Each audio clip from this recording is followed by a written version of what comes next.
तो hello students, कैसे हैं आप लोग। मैं उम्मीद कर रहा हूँ आप एकदम शानदार होंगे। और आज की इस वीडियो में हम समझेंगे सेट्स को। सेट्स हमारा एक क्लास 11th का चैप्टर है। ठीक है, चैप्टर है क्लास 11th का, फर्स्ट चैप्टर है हमारा। ठीक है। और ये चैप्टर काफ़ी लोगों को इजी लगता है। ठीक है भैया, इजी रहता है, ये तो इजी रहता है। बट इसकी जो फाउंडेशन है ना भैया, ये रिलेशन फंक्शन तक जाती है, और बहुत सारे आगे आपके जो चैप्टर्स हैं आने वाले, उनमें ये सेट्स भी यूज़ होते हैं। ठीक है, तो सबसे पहले फटाफट से समझते हैं, बहुत ही इजी एक्सप्लेनेशन में जल्दी से समझाऊंगा। भैया सेट क्या होता है। ये सेट वेट वाला जेल वाला सेट होता है, किसी को सेट करने वाला सेट होता है, सेटिंग वाला सेट होता है। क्या होता है भैया सेट का मतलब क्या है। देखो, सेट जो होता है ना, एक well defined collection of distinct objects होता है। मतलब भैया ये तो आपने पढ़ा हुआ बोल दिया। अरे well defined collection of distinct objects क्या होता है कि मैंने बोला कि ये हमारा एक बॉक्स है, इसके अंदर मेरे वॉवल्स हैं। वॉवल्स होते हैं इंग्लिश में A I E O U, A I E O U। अब भैया ये हैं तो सारे डिस्टिंक्ट अलग अलग हैं, बट हैं भैया वेल डिफाइंड। वेल डिफाइंड मतलब भैया, वेल डिफाइंड मतलब कि must be able to say for a certain whether a particular belong to the collection of not. कि भैया एक कलेक्शन में, ठीक है, एक पर्टिकुलर कलेक्शन को बिलोंग करते जो कि क्या है, वॉवल्स। मैं बोल दूं एक बॉक्स बना के, इसके अंदर भैया 5 बच्चे हैं। ठीक है, 5 बच्चों का नाम क्या है भैया। एक का नाम है भास्कर, एक का नाम है चंदन, एक का नाम है दिवाकर। ठीक है, और क्या लग सकते हैं हम। ठीक है, एक का नाम है गिरिधर। ठीक है, ऐसे अलग अलग। और ये सारे बच्चे ना क्लास 11th A में। ठीक है, आदित्य, आर्यन। ठीक है, तो ये सारे 11th A में। ठीक है, तो ये सारे बच्चे हैं तो अलग अलग डिस्टिंक्ट हैं, बट भैया वेल डिफाइंड है। वेल डिफाइंड मतलब एक ही पर्टिकुलर कलेक्शन में मौजूद है, जो कि है क्लास 11th A। बस यही होता है सेट, और कुछ है ही नहीं। सेट यही है भैया, जब हम अलग अलग कलेक्शन बना देते हैं एक अलग अलग ऑब्जेक्ट्स की, जो कि वेल डिफाइंड है। वेल डिफाइंड मतलब जिनको आप रिलेट कर सको। ठीक है, कि हाँ ये सारे बच्चे 11th A के हैं। बट यहीं पे एक और बात आती है कि अगर ये 11A के हैं, दैट मीन्स ये 11th B के नहीं होंगे, ये 11th C के भी नहीं होंगे। ठीक है, तो आप ये भी रिलेशन लगा सकते हो। अगर ये वॉवल्स का एक सेट है, तो इसका मतलब ये कॉन्सोनेंट नहीं होंगे। कॉन्सोनेंट नहीं होंगे मतलब इनके अलावा जितने भी हमारे वो होते हैं वो नहीं होंगे, दैट मीन्स ये भी है। ठीक है, वेल डिफाइंड और नॉट वेल डिफाइंड का मतलब देखो यहाँ दे रखा है, वॉवल्स इन इंग्लिश अल्फाबेट। ठीक है, तो ये क्या हो गया भैया, एक सेट है। Collection of talented writers of India. अब भैया ये कोई सेट नहीं हुआ, क्योंकि इसके अंदर भैया टैलेंटेड का कोई भी पैमाना नहीं होता। कोई टैलेंटेड जो है एक सब्जेक्टिव चीज़ है। ठीक है, ऑब्जेक्टिव चीज़ है। ठीक है, इसको बता नहीं सकते। ठीक है, सब्जेक्टिव चीज़ है कि हर किसी के लिए कोई टैलेंटेड होगा, किसी के लिए कोई टैलेंटेड होगा, ऐसे हम बता नहीं सकते कि हाँ कोई टैलेंटेड है ऐसे। फिर odd natural number less than 10। ठीक है, odd natural number less than 10 भैया कितने होते हैं, वो करते जाओ। 9। ठीक है, 9 हो गया, उसके बाद अपना 7 हो गया, फिर 5 हो गया। ठीक है, फिर उसके बाद 3 हो गया, फिर 1 हो गया। नेचुरल है तो 0 तक ही होता है। ठीक है, a team of best cricket batsman. अब भैया ये थोड़ी ना होगा, क्योंकि बेस्ट की कोई डेफिनेशन नहीं है ना। तो बेसिकली आप जिस चीज़ को डिफाइन कर सको, that is your well defined. ठीक है, प्राइम फैक्टर ऑफ 210 आप निकाल सकते हो।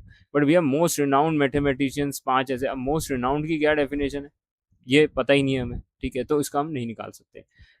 नोशंस, ठीक है, जो आपको पढ़ने, ये टीच हो गया, लर्न होना चाहिए आप। Notions you should learn first, कि हमेशा जो सेट होते हैं वो कैपिटल लेटर से डिनोट होता है। तो अगर मैं कोई भी सेट बना रहा हूँ वी, जिसके अंदर हमारे कौन है भैया, A I O, ठीक है, E और U, और ये हमेशा करली ब्रैकेट्स में आता है। ठीक है, करली ब्रैकेट्स में आता है। ठीक है, ये मैंने एक सेट बना दिया। अब भैया जो एलिमेंट्स होते हैं वो सारे स्मॉल लेटर से डिनोट करोगे आप, तो मैंने तो यहाँ पे भैया लिख दिए कैपिटल से, तो हटा देते चलो, स्मॉल से लिख देते हैं, है ना। तो A I E O U। ठीक है, अब ये स्मॉल से हो गए। ये जो होता है इसका मतलब होता है बिलोंग्स टू, दैट मीन्स अगर मैं बोल रहा हूँ कि ये वी हमारा एक सेट है वॉवल्स का, जिसके अंदर A I E O U है, तो अगर मैं लिख दूं ए बिलोंग्स टू वी, ठीक है, तो ये क्या मतलब हो गया कि भैया जो ए है वो वी सेट के अंदर बिलोंग करता है, मतलब वी सेट का एक हिस्सा है। ठीक है, जो वी नाम का एक सेट है हमारा, उसका ये एक हिस्सा है कौन, ए। ठीक है, ऐसे अगर मैं बोल दूं भैया आई बिलोंग्स टू, बिलोंग्स मतलब ये, अच्छा ई नहीं है, इसको ई मत मान लेना यार। ठीक है, ये कर्व है, कर्व के बीच में एक छोटा सा ऐसे डंडा होता है। ठीक है, तो ई नहीं है, ये ध्यान रखना। ठीक है, कई बच्चे ई की तरह बना देते हैं, ई नहीं है। तो I belongs to what, we set. ठीक है, ये है। फिर अगर आई नॉट, मतलब अगर मैं इस पे ऐसे क्रॉस लगा दूं, that means it does not belong to, जैसे कि यहाँ पे बी है, तो बी भैया does not belong to V. ठीक है, वॉवल वाला जो सेट है हमारा उसमें बिलोंग नहीं करता कौन भैया, बी। ठीक है, ये बात हो गई। फिर भैया object elements, the members are set all the member of the same thing, students often lose mark complete. भैया ऑब्जेक्ट्स बोल दूं, एलिमेंट्स बोल दूं, मेंबर बोल दूं एक सेट के, सब एक ही बात है। ठीक है, तो ए आई ओ यू हमारे ऑब्जेक्ट भी कह सकते हो आप इन्हें, एलिमेंट्स भी कह सकते हो, मेंबर्स भी कह सकते हो एक सेट के। ठीक है, आगे चलते हैं, बात करते हैं अब भैया किस किस तरीके से आप इन्हें दिखा सकते हो। ठीक है, तो रोस्टर फॉर्म में तो भैया सबसे पहले मैंने दिखाई दिया आपको ऊपर। ठीक है, रोस्टर फॉर्म यही होती है आपकी कि आपने वी लिखा और फिर करली ब्रैकेट्स के अंदर, करली ब्रैकेट्स के अंदर डाल दिया कि ए आई, फिर ई, फिर ओ, फिर यू। तो ये हो गया करली ब्रैकेट्स में। तो ये होता है हमारा रूस्टर फॉर्म। ठीक है, टेबुलर फॉर्म। और भैया एक होता है रूस्टर फॉर्म का, ये रहा एग्जाम्पल 246 है ना, ये रहा। सेट बिल्डर फॉर्म में क्या कहता है भैया, सेट बिल्डर में होता है भैया कि कॉमन प्रॉपर्टी को लिस्ट कर देते हैं। ठीक है, रेदर देन पूरी लिस्ट को बनाने के, जैसे जैसे the set of all x such that x has this property. ठीक है, मतलब भैया वी, ठीक है, वी हमारा जो सेट था is equal to X, X belongs to X, क्या है भैया, is equal to X, X क्या है भैया, X is a vowel in the English alphabet. ठीक है, समझ गए कि v is equal to, V equal to X है। भैया x क्या है, x भैया हमारे इज अ वॉवल है, इज अ वॉवल है। तो रेदर देन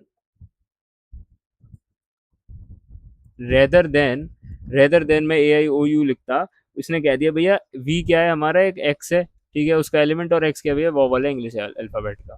ठीक है, तो मुझे ये करना है, यहाँ पे सबसे ज्यादा बच्चों को दिक्कत होती है, यहाँ पे सबसे ज्यादा कंफ्यूजन हो जाता है। तो कंफ्यूजन ना रखें यहाँ पे, चीज को समझना आना चाहिए बस, और कुछ नहीं है। ठीक है, जैसे x is a natural number, अब तीन से, जो कि एक्स एक नेचुरल नंबर है जो कि तीन से छोटा, जो कि एक्स क्या है भैया, एक्स तीन से बड़ा है पर 10 से छोटा है, तो इसके अंदर सारे वो नंबर आ जाएंगे। ठीक है, 4 5 6 7 8 9। तो रेदर देन ये लिखने के, ये हमारा हो गया कौन सा, रूस्टर फॉर्म, है ना। और ये हमारा जो है ये हो गया हमारा सेट बिल्डर फॉर्म। ठीक है, अब भैया स्टैंडर्ड नंबर सेट और एम्प्टी सेट होते हैं। तो स्टैंडर्ड सेट कौन से होते हैं भैया, सबसे पहले आता है एन। ठीक है, ये एन जेड क्यू आर, इनको ध्यान रखना, क्योंकि ये आप वैसे यूज मत करना अपने सॉल्व करने में क्वेश्चन, क्योंकि ये पर्टिकुलरली इन्हीं को ही बिलोंग करते हैं। जैसे जो एन है वो सारे नेचुरल नंबर्स को डिनोट करता है, जेड जो होता है सारे इंटीजर्स को डिनोट करता है, क्यू जो होता है वो सारे रैशनल नंबर को, और जो आर होता है वो सारे रियल नंबर्स को डिनोट करता है। तो इनको आप यूज ना करें। ठीक है, मैं ऐसा आपको एडवाइस करूंगा। एम्प्टी सेट कौन सा होता है भैया, जिसके अंदर कोई एलिमेंट नहीं है। ठीक है, इसको एम्प्टी सेट भी बोलते हैं, नल सेट भी बोलते हैं, वॉइड सेट भी बोलते हैं, और डिनोट करते हैं इसको फाई से। ठीक है, फाई से मतलब, फाई मतलब ये वाला फाई। ठीक है, तो ये ऐसे ओ के बीच में लंबा सा डंडा मार देंगे, दैट इज फाई। या करली ब्रैकेट्स में कुछ नहीं डालेंगे उन्हें, बस करली ब्रैकेट्स को ऐसे छोड़ देंगे, अंदर कुछ नहीं लिखेंगे, दैट इज ऑल्सो माई। ठीक है, स्पॉटिंग एन एम्प्टी, भैया एक्स एक ऐसा नंबर है जो कि वन से बड़ा है और टू से छोटा है, तो और एक्स एक नेचुरल नंबर है, दैट मीन्स एक फाई सेट है, निल सेट है। ठीक है, निल सेट क्यों भैया, क्योंकि दोनों के बीच में कोई भी नेचुरल नंबर लाई नहीं करता। हाँ, इंटीजर जरूर करता है बट नेचुरल नंबर नहीं करता। ठीक है, एक्स एक इवन प्राइम नंबर है ग्रेटर देन टू। अब भैया इवन प्राइम नंबर तो सिर्फ टू ही है। ठीक है, सिर्फ टू ही है, और कह रहा है भैया उससे ग्रेटर, तो ये इसका मतलब नहीं हो सकता, दैट इज फाइव। ठीक है, फिर फाइनाइट और इनफाइनाइट सेट होते हैं, इक्वल सेट होते हैं। ठीक है, फाइनाइट सेट होते हैं जो कि a set if it is empty or has a definite countable number of elements written n bracket to a, n means number of elements of a। ठीक है, तो इस सब चीजों को, सबसेट क्या होता है, ये क्या होता है, वो क्या होता है, ठीक है, इन सब चीजों को हम पढ़ेंगे अगली क्लास में। ठीक है, अगली वीडियो में समझाऊंगा, ये वन शॉट वीडियो नहीं है, ठीक है, आराम आराम से धीरे धीरे हम चैप्टर्स को पढ़ते जाएंगे, ठीक है। तब तक के लिए वीडियो पसंद आई हो तो लाइक कर दिया करो, ठीक है, लाइक कर दो, ठीक है, और सब्सक्राइब कर दिया करो यार चैनल अगर अच्छी लग रही है वीडियो। और भी काफ़ी सारी मज़ेदार वीडियोस लेके आऊँगा मैथ से रिलेटेड भी, जो कि खासकर वो चैप्टर्स लेके आऊँगा जो मुश्किल लगते हैं आप लोगों को। तो सब्सक्राइब कर लिया करो, कमेंट में बताओ यार वीडियो कैसी लग रही है, अच्छी लग रही है, कौन से ऐसे नए चैप्टर्स है जो आपको डिफिकल्ट लग रहे हैं, ठीक है, ये मुझे कमेंट्स में ज़रूर बताना कि ऐसे कौन से चैप्टर है जो आपको मुश्किल लग रहे हैं, ठीक है, ताकि मैं उन पर वीडियो ला सकूँ, ठीक है। बाकी दोस्तों के साथ शेयर करना भी बिल्कुल मत भूलना। तब तक के लिए मिलता हूँ मैं आपसे अगली वीडियो में। Thank you guys for watching this video and I will see you next time.